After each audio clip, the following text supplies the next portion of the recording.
The call came in just after 8 a.m., interrupting my usual routine of reviewing guest experience reports over French press coffee. I answered on the second ring, expecting my assistant, but instead heard the overly bright voice of the Henderson Walsh wedding coordinator.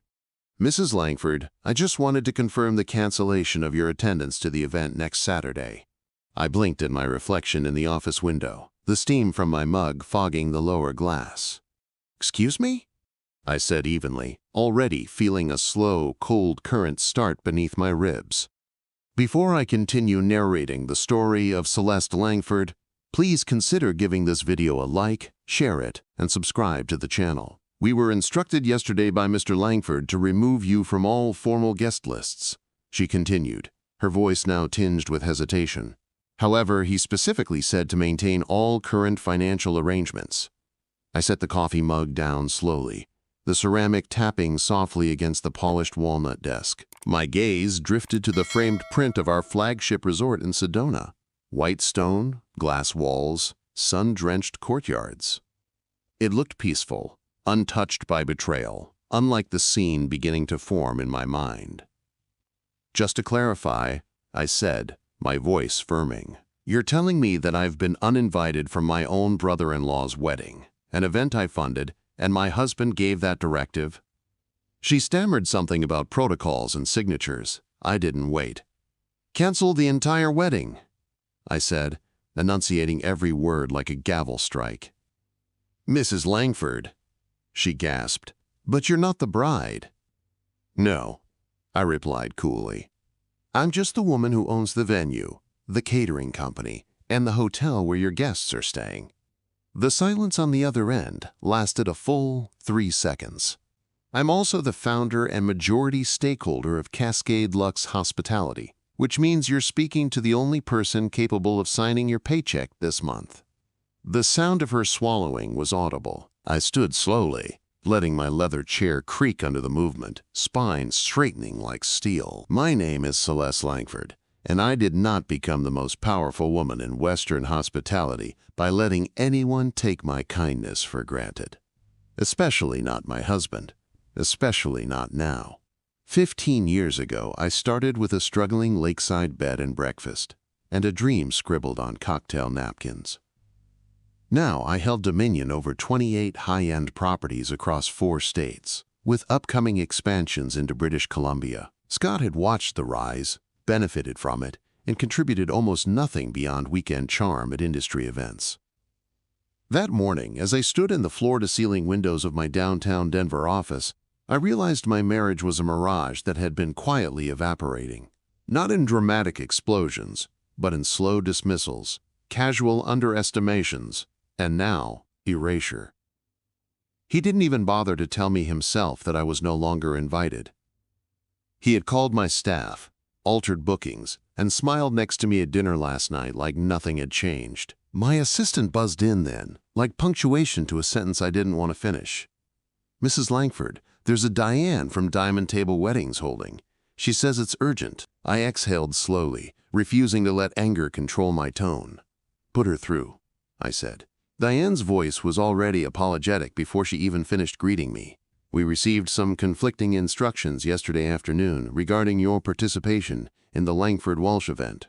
"Let me guess," I said, walking to the bar cart and pouring sparkling water over ice. "Scott removed me from the guest list, but requested all services to continue without interruption."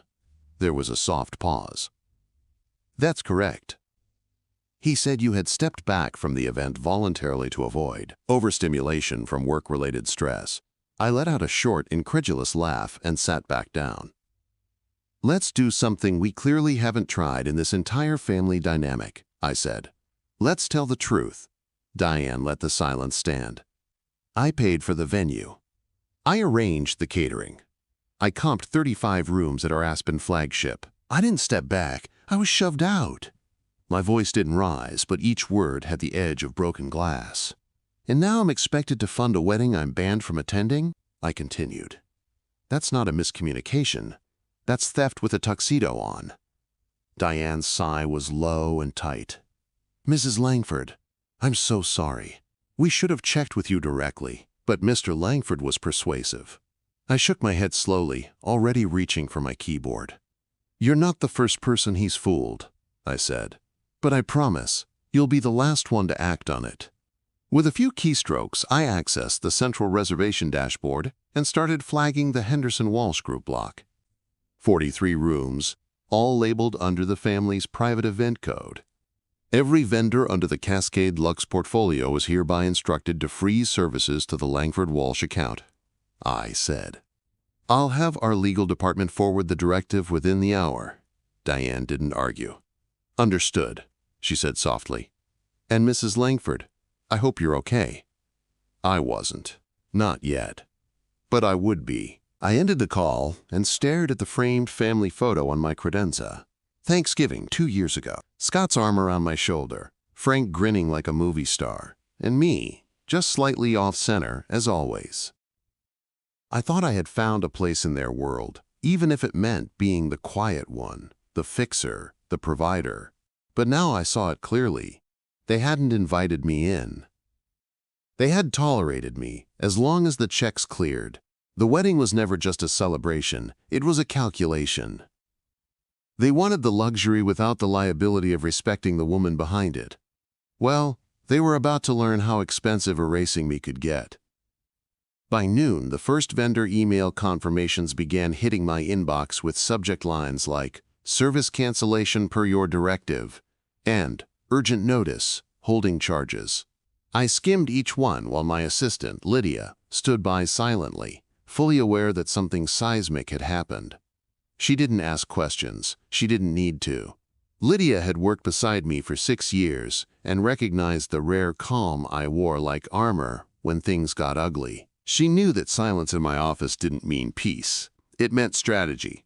The last email in the stack came from Copper Vine Catering, addressed personally to me. "Mrs. Langford, we've officially paused all prep and staffing orders for the Langford Walsh wedding. As the funding source, your instructions supersede all prior agreements." They ended the message with a wish for my well-being that felt surprisingly sincere. I clicked the tab closed and leaned back, letting the weight of it settle. Scott had gone behind my back. He had leveraged my silence, my trust, and the assumption that I wouldn't want a scene. And now that I'd reversed the game board, he would be the one racing to fix a mess he never expected me to notice, let alone challenge. The thought was almost comical. Scott always believed he was the puppet master, but he'd been playing in a theater I owned outright. The text from him came at 1:23 p.m., almost on cue. "Heard you called the vendors. What the hell are you doing, Celeste? This isn't the time for a tantrum. Let's talk before you wreck everything." I stared at the screen, unmoved by the usual smugness that oozed between the lines. He didn't understand that the wreckage had already happened, and he had orchestrated every detail. My response was 3 words. "You started this." I didn't get a reply right away, which meant he was regrouping.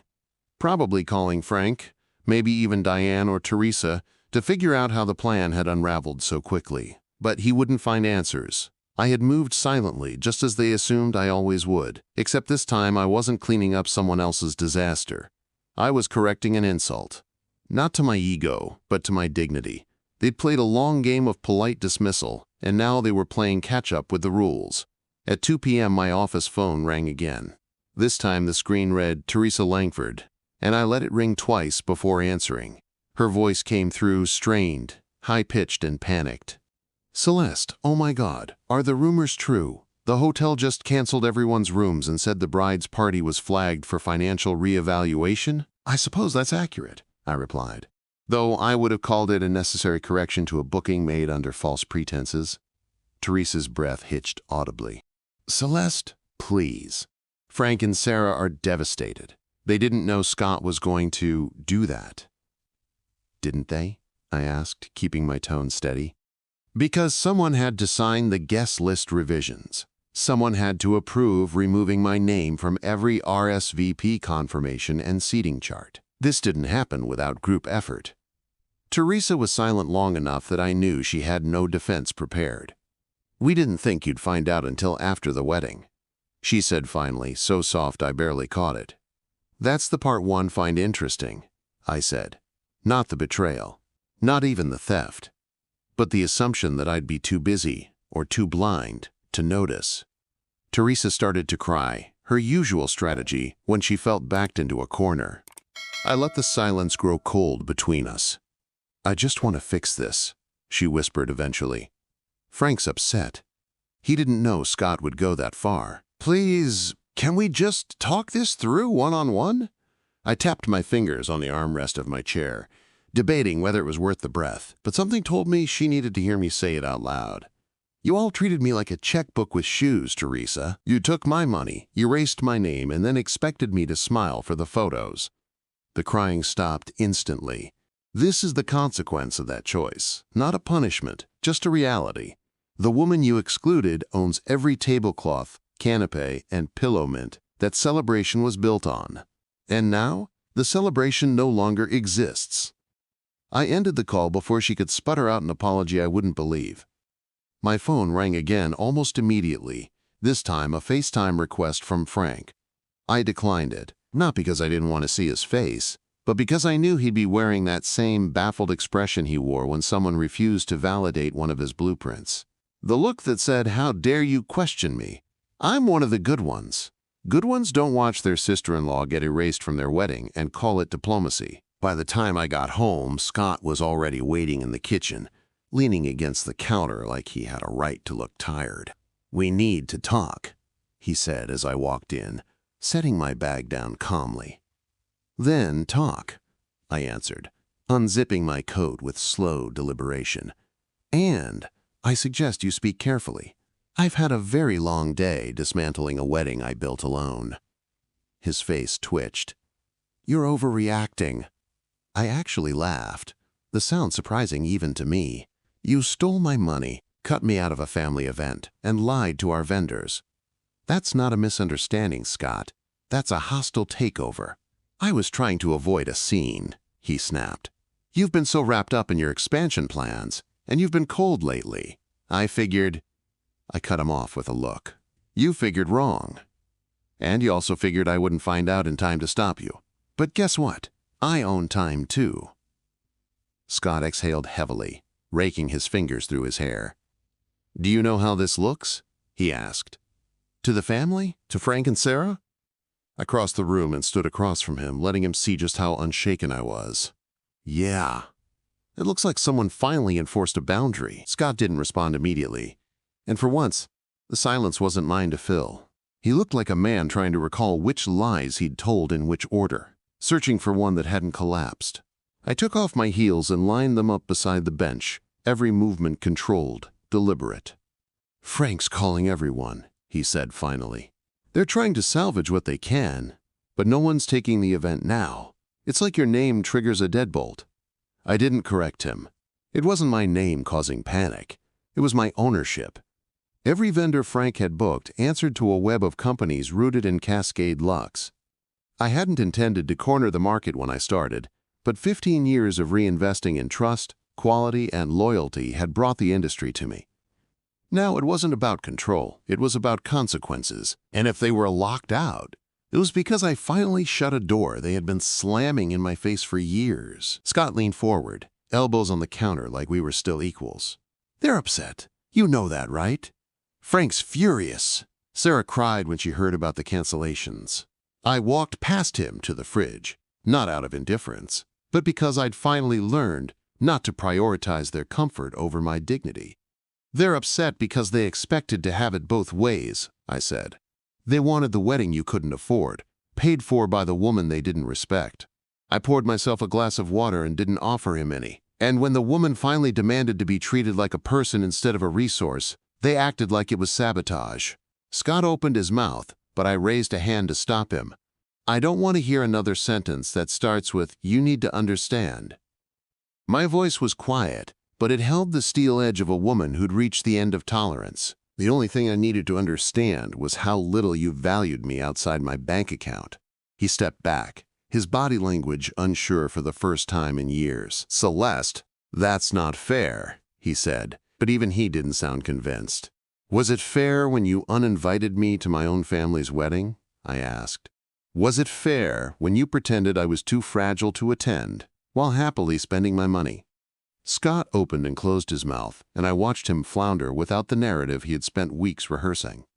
You expected me to stay quiet, sign checks, and smile for group photos, I said. But you forgot. I built the house you tried to lock me out of. That night, I didn't sleep in our shared bedroom. I brought a blanket into the library and lay on the long leather couch, surrounded by shelves that held the stories I'd escaped into during our worst years. The scent of polished wood and old paper soothed the ache in my chest more than Scott's apologies ever could. At 2:47 a.m., my phone buzzed with a message from Lydia. Do you want me to prepare a formal press release about the Langford-Walsh event cancellations?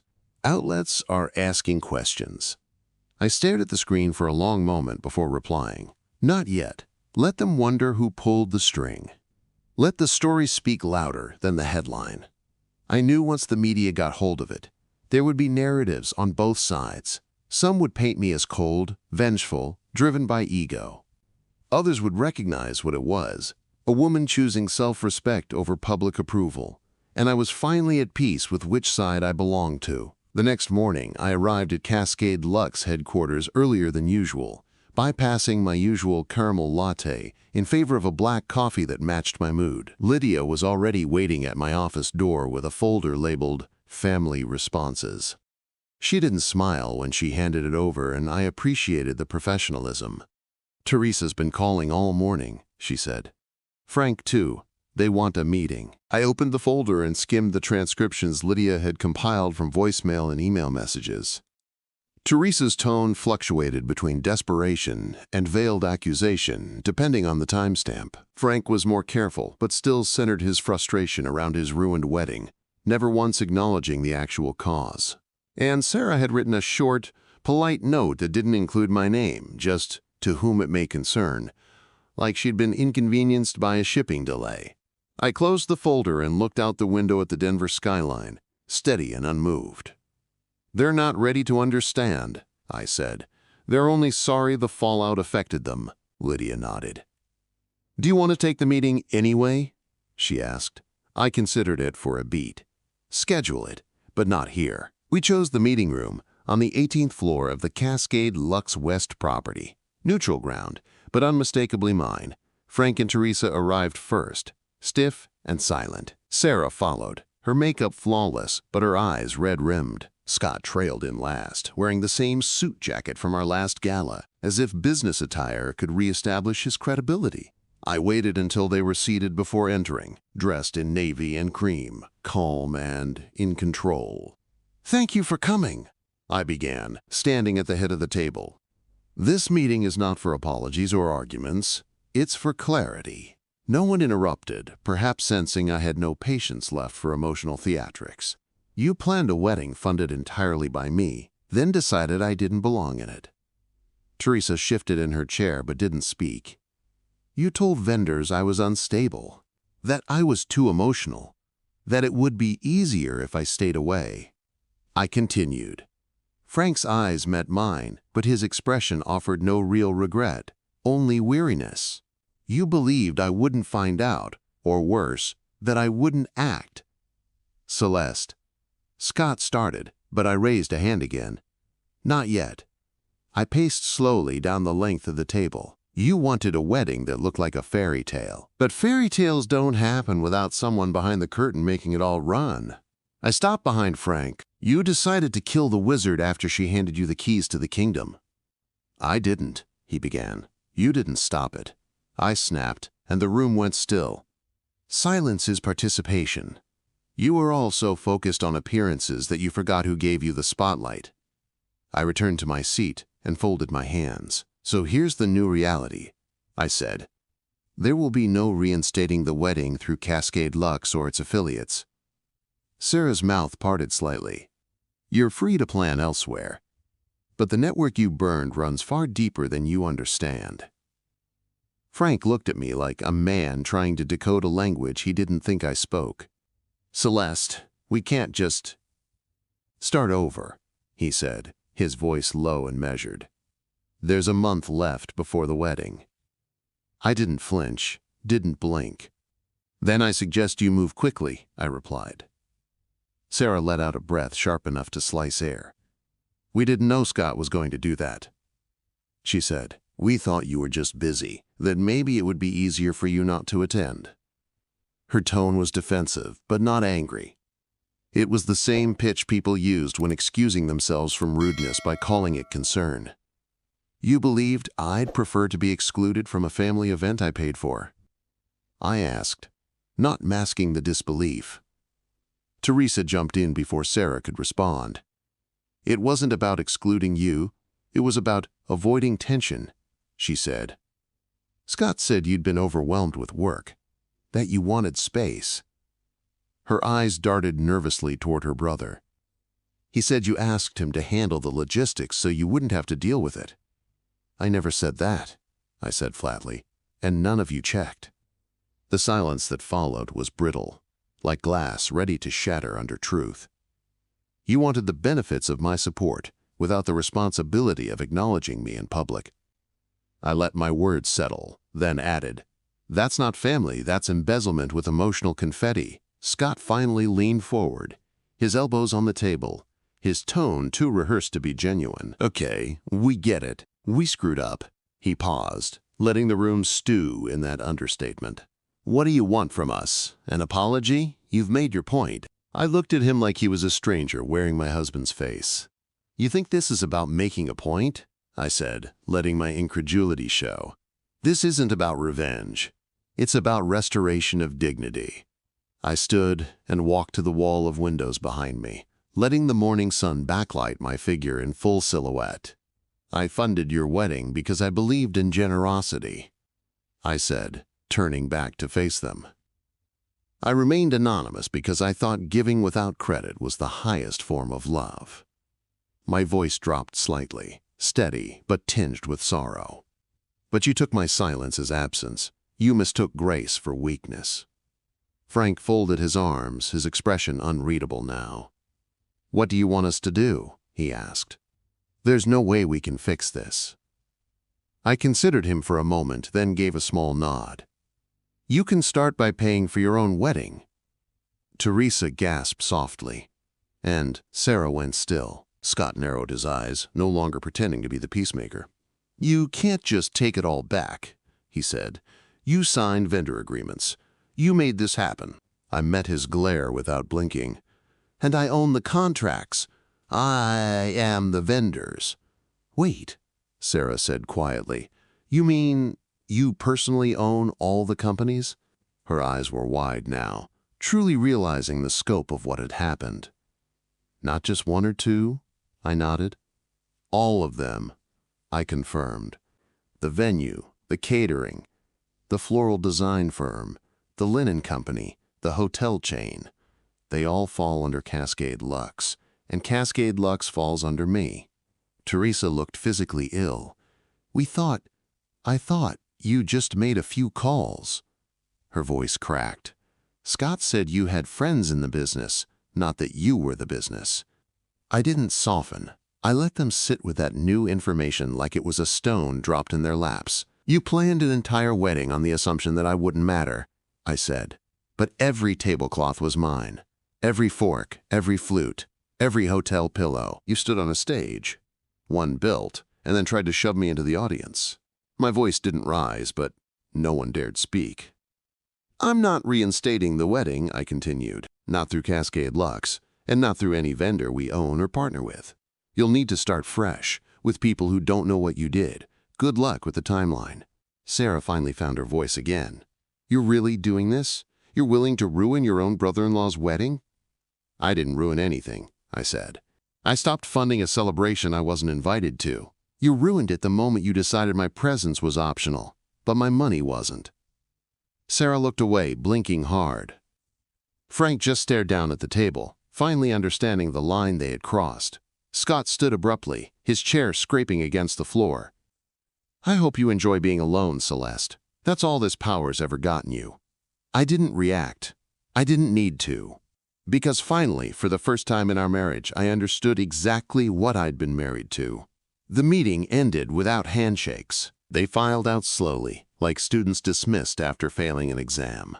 Lydia met me in the hall and raised an eyebrow. Was it cathartic, she asked. I shook my head. It was necessary. Back in my office, I pulled up the corporate dashboard for Cascade Luxe. The Langford Walsh account now showed a red terminated banner across the top. Beneath it, vendor notes documented every step of the cancellation, all neatly archived. Lydia set a mug of jasmine tea beside me without asking. "You have 2 messages from the Aspen property. Press inquiries." "Hold them," I said.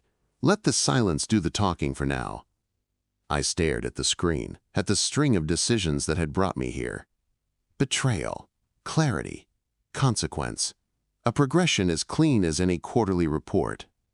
Later that evening, as the sun set behind the city skyline, I stood on the rooftop terrace of Cascade Lux headquarters. The air smelled like concrete and possibility. Below, Denver pulsed on, unaware of the reckoning that had taken place 30 stories above. I wrapped my coat tighter and let myself exhale fully for the first time in days. The woman they'd underestimated had finally spoken, not in anger, but in authority. 2 days passed without a single word from Scott. Not a text, not a call, not a half-hearted apology wrapped in sarcasm and framed as concern. The silence felt deliberate, but it didn't ache the way I'd expected. It felt like space clearing. I spent those days reviewing expansion bids for our Palm Springs acquisition and finalizing the redesign plans for the Sedona Lodge. Life went on, and in that motion, I found something closer to peace than I'd had in months. On the 3rd day, Scott finally came home after dark, his key still working, though I considered having the locks changed. He didn't knock, didn't announce himself, just walked into the kitchen like the last week hadn't scorched us both. I was already there, reading reports on my tablet and sipping chamomile tea. "You've made your point," he said quietly, not looking at me. I didn't answer right away, letting him fill the space he always assumed was his to occupy. "I never wanted it to go that far," he added, dropping his keys on the counter. "It got out of hand." I set my tablet down, slowly, deliberately. "What did you think would happen when you erased me from a wedding I paid for?" He flinched slightly but recovered fast. "You're acting like this was all malicious. It wasn't personal." That made me laugh, dry and humorless. "Scott, betrayal is personal." I stood and walked past him toward the living room. "You could have come to me. You could have said you were worried about tension, or that Sarah felt overwhelmed, or that you were struggling." I turned to face him. "Instead, you canceled my invitation like I was an inconvenience and kept my check like I was a fool." He opened his mouth to argue, but I held up a hand. "Don't. I don't want excuses. I want to understand how long you've thought of me as a wallet with a wardrobe." Scott's face twisted into something that might have once been guilt, but now looked more like frustration. "You think I haven't supported you all these years?" He snapped. "You think I haven't sacrificed?" I blinked. "What did you sacrifice, Scott?" I asked. "Was it the quarterly bonuses from my board seats? The first-class flights you upgraded to on my miles? Or was it the way you let your family belittle me while you nodded along like a coward?" His face darkened. "You're twisting everything." "No," I said evenly. "I'm finally seeing it clearly." I moved past him again and headed toward the stairs. "I'll be staying at the penthouse in Boulder for a while. I've already packed a bag." He didn't follow, and I didn't expect him to. Some bridges don't burn. They collapse from rot. The next morning, I arrived at the Boulder property to find fresh flowers already placed in the entryway. Lydia, as always, had thought of everything. The penthouse sat at the top of Cascade Lux's flagship mountain lodge, a mix of glass and stone with sweeping views of the snow-capped Rockies. It had been meant as a retreat, a place to escape quarterly chaos and breathe. Now it was something more. Refuge. I took meetings from the sun-drenched corner of the living room, wearing soft sweaters and no makeup. No one questioned the shift. In fact, 2 of my board members reached out to ask if I'd consider expanding the Women of Influence mentorship program we'd quietly funded for 4 years. "Whatever you're doing, it's working," one of them said. "People are finally paying attention." I smiled, not for validation, but for confirmation that reclaiming your voice doesn't mean raising it. By the end of the week, rumors had spread beyond family circles and into the industry. A few minor blogs picked up whispers about a high-profile wedding cancellation, tied to a quiet power broker with deep roots in hospitality. Names weren't mentioned, but insiders knew. I didn't deny the story. I didn't confirm it either. Lydia brought me a printout of an article from a mid-level wedding industry site with the headline, "Don't Cross the Woman Who Owns the Aisle." I read it twice, then handed it back to her with a shrug. "Let them write their stories," I said. "I'll stick to living mine." She nodded once and left the room. That evening, I received a single text from Frank. "We've canceled the original date. Not because we're angry, but because we can't pretend anymore. We'll try again when we're ready to do it honestly. I'm sorry. I hope one day we deserve your forgiveness." I didn't reply, but I saved the message. The following morning, I found a small envelope slid under my penthouse door. No postage, no name, just heavy cream cardstock and my initials handwritten in dark ink. Inside was a letter from Teresa, short, unpolished, and very clearly written in a rush. "Celeste, I was wrong. We all were. I followed Scott's lead because I didn't know how to confront him. But that's not an excuse. You deserved better. Thank you for showing me what a woman standing in her worth looks like." The envelope included a check, not for $40,000, but for $75,000. No note attached. Just the figure, a date, and a memo that read, "To replace what we stole." I left it on the kitchen counter and didn't touch it for days. It wasn't the money, it was the recognition. 3 days later, a courier delivered a leather-bound binder from Sarah. Inside were redesigned wedding plans. Simpler, smaller, centered around a garden venue in Flagstaff. At the back, a handwritten note. "We're paying for this one ourselves, and we'd like you there, as family, not a funder. Only if you want to be." I ran my hand across the page, closed the binder, and placed it on the bookshelf between leadership texts and a photo of the first resort I ever built. I didn't make a decision that day. Some invitations are better left un-RSVPED, suspended in possibility. But something in me softened, not toward them, but toward the idea that growth was possible if you survived the fire. And I had. I wasn't burned. I was refined. On the 5th morning in Boulder, I woke before the sunrise, drawn by a restlessness that had settled beneath my skin. I brewed coffee and stepped out onto the balcony, letting the cold mountain air cut through the fog in my chest. Below me, the city stirred slowly, unaware of the recalibration happening 30 floors above. It wasn't anger that kept me up anymore. It was momentum. When you survive being written out of your own story, the urge to write something better becomes instinct. Later that day, I met with Marcus Lai, our senior partner, overseeing West Coast acquisitions. He'd flown in to discuss a resort merger, but the first thing he said when he sat down was, "I heard about the wedding." I raised an eyebrow but didn't deny it. "You don't need to explain," he added. "I just wanted to say, I've never seen the team rally behind anyone the way they've rallied behind you." Marcus always spoke plainly, and I appreciated that. "Rallying because they agree, or rallying because they're afraid?" I asked. He smiled faintly. "Because you did what half of them have dreamed about, responding to betrayal with boundaries, not breakdowns." I looked out the window and nodded slowly. "It didn't feel brave," I said. "It felt like survival." We returned to business quickly after that, but something shifted in the way Marcus spoke to me that afternoon. There was a new edge of respect, less performative and more personal. He'd seen me negotiate contracts worth millions, but this was different. Power exercised for self-worth, not profit.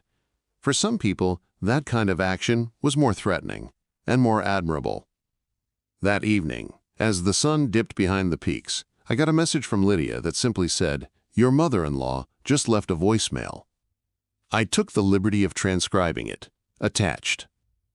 I hesitated before opening the file, unsure if I wanted to absorb whatever Margaret Langford had conjured up in her signature blend of guilt and gentility. But curiosity won. "Celeste, darling, I hope this message finds you well," it began. "I've been following the situation with some concern. You must understand, family decisions can be messy, and I'm sure Scott didn't mean to hurt you. These things tend to spiral. I'd love to have lunch and discuss how we can all move forward in a way that honors our family ties. No apology, no acknowledgement of the theft. Just polished deflection wrapped in faux warmth. I deleted the message and made no reply. Sometimes the most generous thing you can give someone is your silence. The next morning, I received an invitation from Denver Women's Leadership Forum asking me to keynote their winter summit. The theme was, "When Power is Quiet." I laughed when I read it, unsure if it was irony or alignment. I accepted, not to tell the story, but to share what I'd learned by refusing to be erased.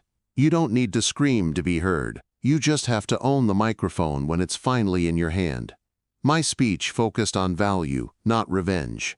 I spoke about what it means to give quietly and be taken for granted, and how reclaiming space isn't violence, it's equity.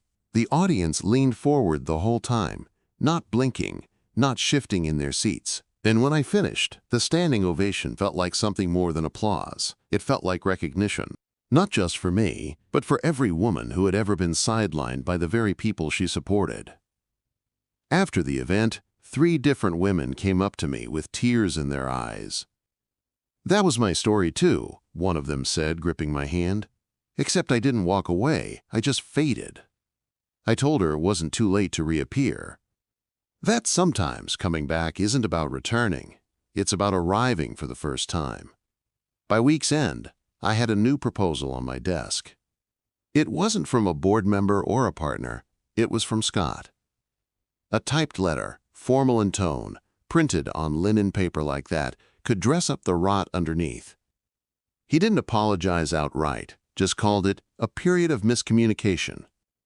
He proposed couples therapy and suggested we explore a marital reset, given our mutual public profiles.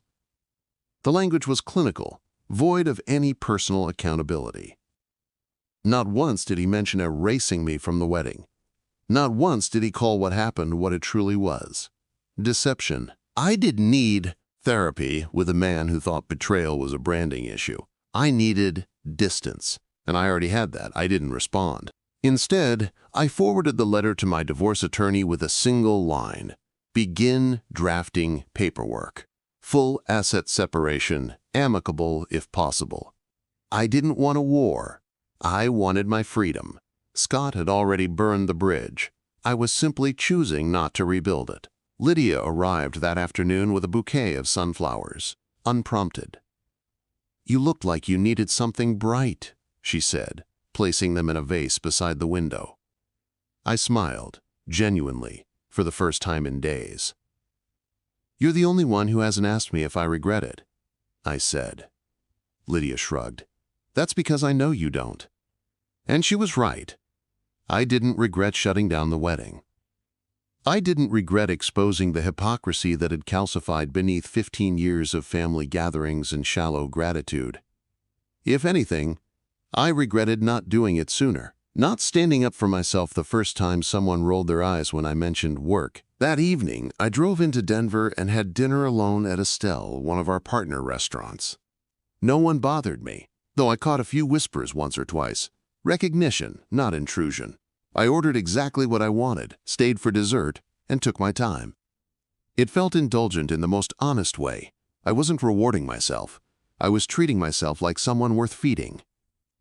When I returned to the Boulder penthouse, the lights of the city flickered below like embers refusing to die. I poured a glass of wine and stepped out onto the terrace again, the mountain air cutting cleaner now. Everything that mattered was intact. My name, my power, my peace. 3 weeks after I left Scott, the official divorce proceedings began with a single envelope delivered to his office by courier. It contained the draft agreement, signed only on my side, with a letter attached. This is not retaliation. This is closure.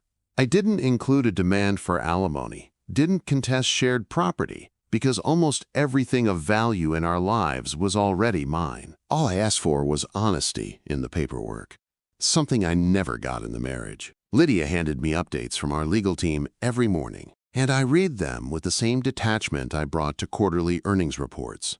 The numbers were clean. The facts were simple. There were no emotional footnotes in divorce filings, no lines for betrayal adjusted for intention, just signatures and splits and clean exits. Scott responded 5 days later through his lawyer, who called the tone of the agreement unexpectedly cold. I laughed when Lydia read it aloud. I suppose he thought I'd leave flowers on the settlement, I said. Maybe a thank you note for the erasure.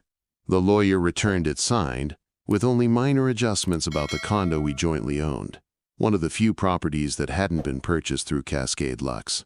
The Denver condo wasn't sentimental to me, but I agreed to release it. Let him have one square of real estate to cling to, one corner of the empire he never helped build. I had already moved into a penthouse I owned in full, overlooking Union Station with floor-to-ceiling windows and silent lighting that shifted with the sunset. I didn't need to share anything anymore, least of all my space. Frank reached out again, this time by email, his tone softer, slower. He said they'd postponed the wedding indefinitely, and were taking time to reflect, to rebuild. Not just the plans, but ourselves, he wrote.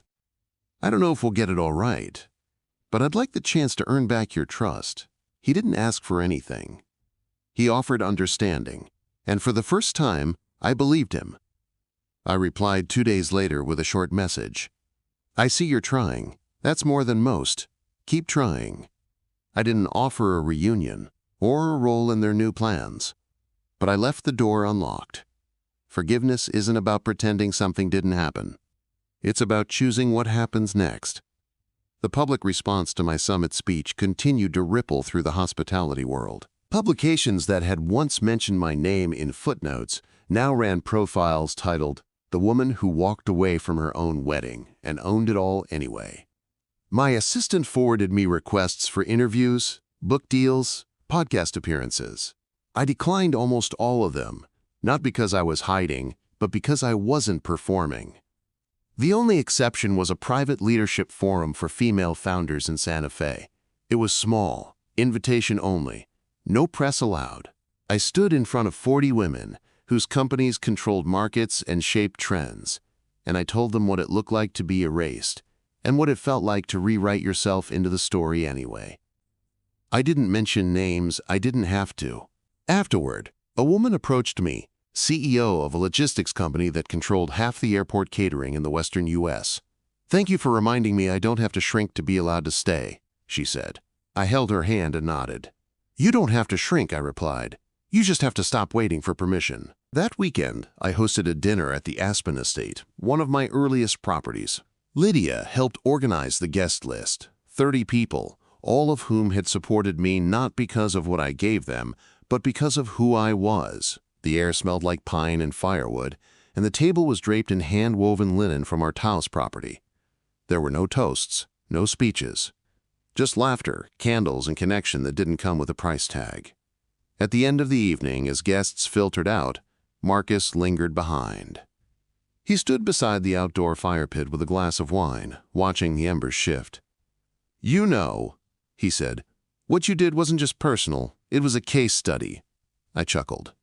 "Don't tell me someone wants to teach it at Stanford." "I'm serious," he said, turning to face me. "You demonstrated exactly what leverage looks like when it's personal and professional, without becoming cruel." His words stayed with me long after the fire died down. Not because they praised me, but because they finally named what I had done. Claimed my power without apology. A few days later, I received another message from Sarah. It wasn't about the wedding. It was about her career. "I've started my own design firm," she wrote. "I'm terrified, but I'm doing it. And I just wanted to say, I watched how you stood when they tried to disappear you. That gave me permission to try." I stared at the message for a long time before replying. "You never needed permission. But I'm glad you took it anyway." No part of me forgot what she'd participated in, but I wasn't interested in holding people in place when they were trying to grow. Growth and repair are not the same, but they are related. As the seasons shifted, so did my sense of stillness. The rage that once buzzed under my skin like static began to fade. In its place came something quieter, peace, not as a performance, but as a possession. I had built a life that didn't require proof anymore. Scott's name stopped appearing in headlines, and eventually, in my thoughts. The family group thread, once filled with photos, emojis, and polite reminders, had gone silent since the cancellation.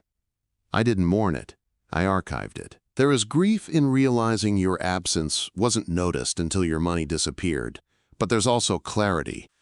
That fall, I walked through the grounds of our newest vineyard property, taking notes on the tasting room design and the landscaping schedule. The sun was warm against my back, and I wore no makeup, no armor, just a woman with dirt under her nails and plans in her head. A woman who had once been uninvited from a wedding and now hosted her own harvest, and this time, no one decided if I belonged. By early winter, the divorce was finalized with a signed agreement, no court appearance, and a silence that felt louder than any final argument. Scott retained the Denver condo, his car, and whatever pride he had left. I kept everything else, including my name and the power it now carried without apology. The final settlement landed in my inbox like a receipt, not for loss, but for liberation. I didn't cry, didn't toast, didn't tell anyone outside my legal team that it was done. Instead, I went back to work with a clarity that made people nervous in meetings. I was no longer building just for legacy or expansion. I was building with the kind of precision that only comes from surviving a public undoing. Our Scottsdale acquisition closed ahead of schedule, and our Lake Tahoe property received pre-bookings 5 months in advance. I walked through those halls during construction in boots and cashmere, clipboard in hand, and people moved out of my way instinctively. Not because I demanded it, but because I no longer hesitated to take up space.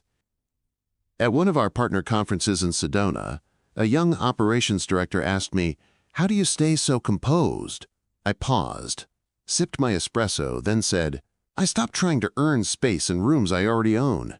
He blinked, unsure how to respond. I didn't elaborate. Some truths don't require explanation. That night, I had dinner alone in the garden courtyard of our flagship Sedona resort. The air was crisp, filled with the scent of citrus and pine, and above me, stars formed constellations I hadn't studied since I was a girl. I thought about how many years I'd spent offering people comfort at my expense, how many weddings, birthdays, and boardrooms I'd entered as someone's plus one in spaces I had personally funded. There was something sacred about no longer needing permission to belong. Midway through dessert, a text came through from Frank. "We got married last weekend. Just us and 2 witnesses. No vendors, no drama." I smiled as I read it, a small knot in my chest loosening. He didn't ask for congratulations.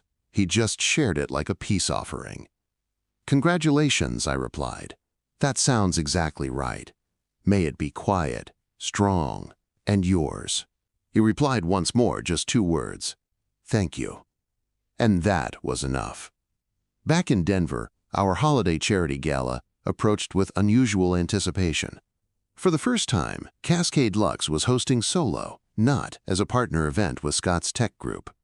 Lydia had ensured his name was scrubbed from all digital materials, and I hadn't received a single objection from him or his staff. The theme was illumination, and the event promised just that, light cast where shadows had lingered too long. The night of the gala, I wore midnight blue satin with sleeves that grazed my wrists and heels sharp enough to silence any lingering doubts. Guests greeted me with handshakes and questions, not small talk and assumptions.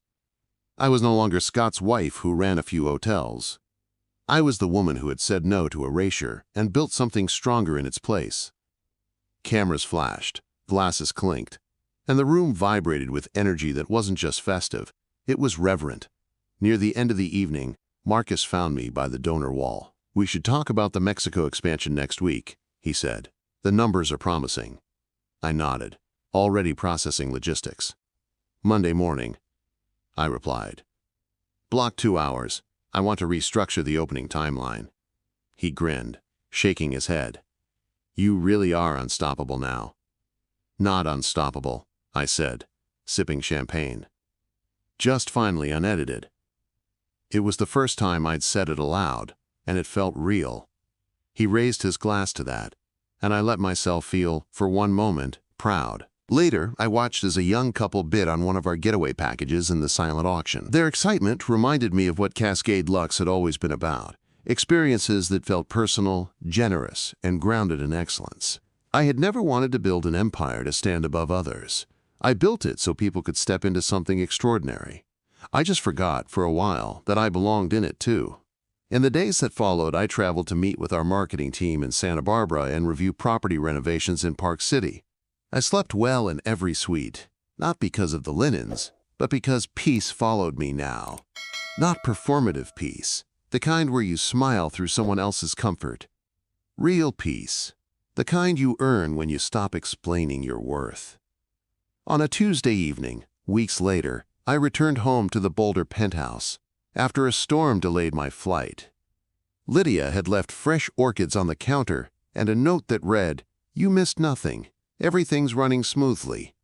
Rest." I poured a glass of wine and opened the windows, letting in the scent of snow and wood smoke. And for the first time in as long as I could remember, I felt entirely safe in my own life.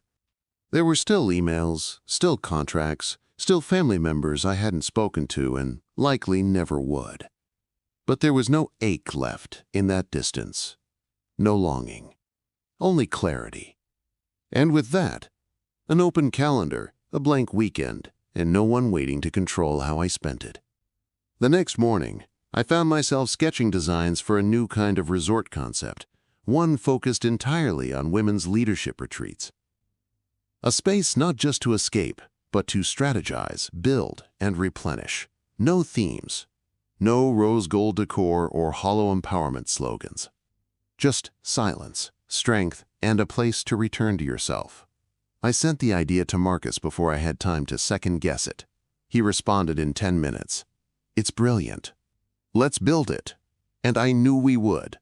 Not for headlines, not for validation, but because women like me deserve to exist in spaces we didn't have to fight to be in. Construction for the Women's Leadership Resort began in early spring on a secluded ridge near Taos, tucked between the high desert and whispering pine forests. We named it Mira, after the Latin word for wonder, and the first time I walked the cleared land, I felt something settle in my chest.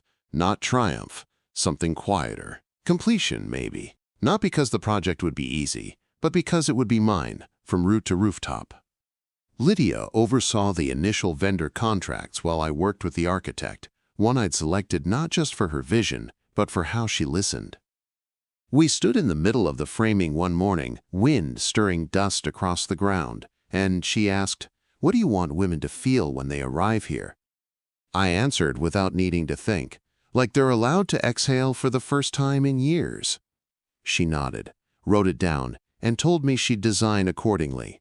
In the evenings, I stayed in a small cabin nearby, one of our early acquisitions I'd never had time to visit before. It smelled of cedar and earth, and the silence was so complete I could hear myself think. I journaled again for the first time since college. No structure, no goals. Just thoughts that needed somewhere to land. Some nights I read the pages back and realized I'd stopped writing about the betrayal entirely. Back in Denver, Cascade Luxe's quarterly performance shattered records.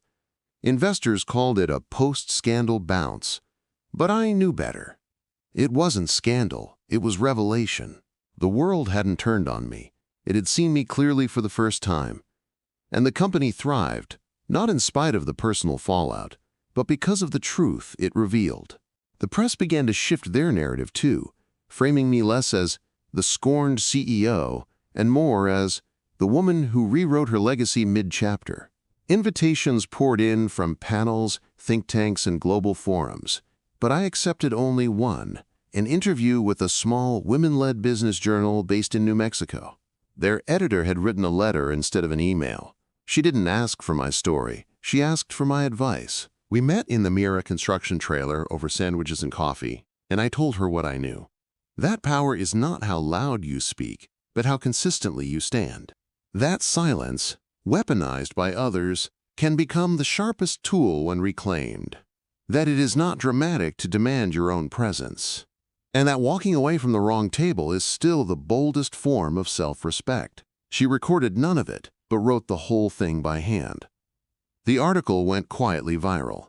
No clickbait, no scandal, no anonymous sources close to the matter. Just a headline. She didn't burn the bridge. She built her own. Women forwarded it to each other across companies, cities, even countries. My assistant showed me screenshots from posts with captions like, "Read this every time someone asks you to make yourself smaller." In late April, Teresa emailed me, not with guilt or excuses, just a note. Frank and I are expecting.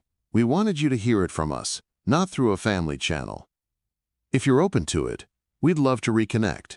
When you're ready. It was the first message she'd ever sent, without Scott's influence behind it.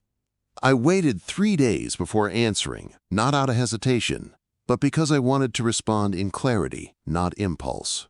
Congratulations. I'm genuinely happy for you both. Let's take it one step at a time. I didn't suggest a call or a visit, but I didn't close the door either. Some healing takes place in inches, not reunions. Scott never reached out again, not after the settlement, not after the articles, not even after his company was quietly bought out by a larger firm. I heard through a mutual contact that he'd taken an advisory role somewhere on the East Coast. He hadn't contested the divorce, hadn't reached for reconciliation, and hadn't returned the $75,000 check Frank mailed back to him after repaying me. That was the only thing he ever lost that he didn't try to reclaim. By summer, Mira's walls were up, and I walked through each finished space with a reverence I hadn't expected to feel. The meditation deck overlooked a canyon where hawks circled lazily, and the conference hall was fitted with soundproof panels and floor-to-ceiling glass. The kitchen smelled like citrus and rosemary even before the chefs arrived.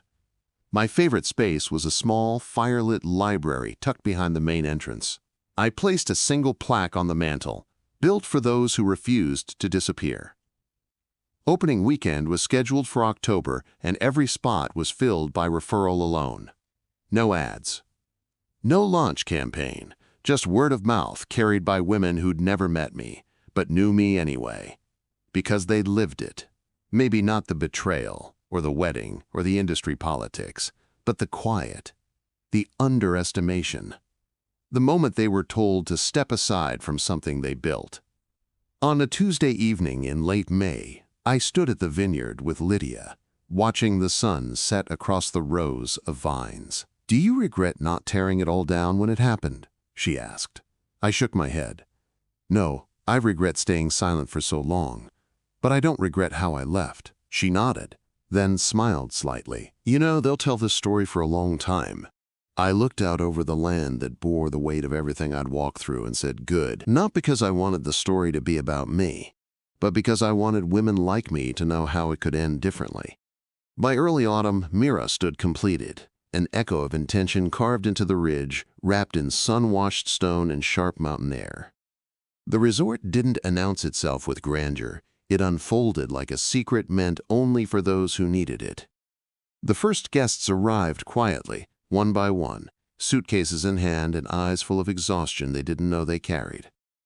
They didn't smile right away, but their shoulders dropped the moment they stepped through the cedar-framed doors. No one asked them to perform strength here. They were allowed to rest into it. I spent the first weekend on site, not as an owner, but as a witness. I watched as a founder who hadn't taken a vacation in 5 years stood in the courtyard barefoot, eyes closed. I saw a professor exhale into stillness in the library chair beneath the plaque. One evening, I sat in the kitchen while 2 women from different industries compared burnout stories over roasted squash and mint tea. No one asked what brought them there. We all already knew. On Sunday, just before dusk, Frank showed up, not unannounced. Lydia had cleared the visit weeks ago, but unexpected still. He walked the stone path slowly, holding a small box in his hands. I met him at the overlook behind the east wing, where the canyon caught the last light like a secret it refused to share. "It's beautiful," he said quietly. "I'm not surprised, but I'm still awed." We stood in silence for a moment, both of us older, softer around the edges of what we'd been through. "Sarah's due in February," he said. "It's a girl." I nodded, offering him a small smile. "That explains the box." He looked down and laughed under his breath. He opened it and held it out, a delicate gold necklace with a small M pendant. "For Mira," he said, "not just the resort, for what you became." I reached out, took it slowly, and didn't speak for a long moment. He didn't rush me. He never had. Not really. "I forgive you," I said, my voice steady. "Not because I forgot, but because you changed." He nodded, his eyes wet but not falling apart. "Thank you," he said. "We still talk about what happened, not as gossip, as warning, about what happens when you let other people's comfort cost someone else their dignity." After he left, I sat in the stillness until the canyon darkened, the stars blooming out of the velvet sky. I wore the necklace back to my suite and set it on the nightstand like a promise. I didn't know if I'd ever go to their house for dinner again or attend birthdays or holidays, but I knew we had both stepped back into the truth, and sometimes that was enough. Redemption doesn't always wear fanfare. Sometimes it's just a necklace offered in apology and accepted in peace. Later that week, a letter arrived from Sarah. Not typed, not emailed, handwritten in careful cursive on thick cream stationery. I never said it out loud, but I learned something from you. Not from what happened, but how you responded to what happened. The letter went on for 3 pages, none of it defensive. Just reflection, humility, and a quiet admission. I would like to raise a daughter who never forgets her place is hers to define. I replied with a single note. She already has a better start, because you saw your own blind spots. That's more than most ever do. I didn't offer more. I didn't pretend we were mended entirely. But I left that note in the same spirit I had written it, in trust, the kind that might one day be earned again. Mira became more than I imagined, not because of its scale, but because of its silence. Women returned season after season, some alone, some with teams, some with journals they hadn't opened in a decade. Word spread, not in marketing campaigns, but in hallway whispers, dinner conversations, and bookmarked articles. I walked through the halls one afternoon and overheard someone say, "I didn't know how tired I was until I got here." And I knew we'd done it right. Back in Denver, Cascade Luxe continued to expand, but I was no longer tethered to its daily rhythms. Lydia managed most high-level operations with a calm precision that made even board members defer. I sat in on key decisions, flew in for acquisitions, and spent the rest of my time curating spaces that weren't about opulence but refuge. I began mentoring quietly. Just 2 women at first. Not as a project, as a commitment. My attorney reached out in November, confirming the last of the post-divorce real estate transfers had been finalized. The Denver condo was no longer attached to my name in any capacity. I didn't visit it. I didn't need to. Let him keep the view. Let him look out at a city I now owned in memory, not obligation. I hosted my first New Year's gathering at Mira with only a dozen guests, founders, artists, 1 novelist, and a nonprofit director who had once been my fiercest competitor. We didn't talk resolutions. We lit a fire on the deck, passed around cards with handwritten reminders of what we'd survived, and let the new year arrive without fanfare. I stood barefoot, hair loose, wrapped in a gray shawl that still smelled faintly of cedar, and for once, I wasn't anticipating anything. I was simply here. At midnight, I slipped away and walked the garden path alone, the cold air sharp against my cheeks. I passed the glass hallway where a guest had once stood whispering, "This place feels like it was built by someone who knows." She hadn't known how literal that was. I reached the meditation deck and stood on the edge, eyes closed, letting the wind braid itself through my thoughts. Behind me was the woman I used to be, silent, generous, invisible until erased. Ahead of me was nothing grand or guaranteed, just clarity, autonomy, and an empire built not on appeasement, but on earned respect. I opened my eyes, watched the moon settle over the canyon, and finally whispered back, "Yes, I know." Thank you for listening to Celeste's story. If you're yet to subscribe, please consider doing so before watching another story on the channel.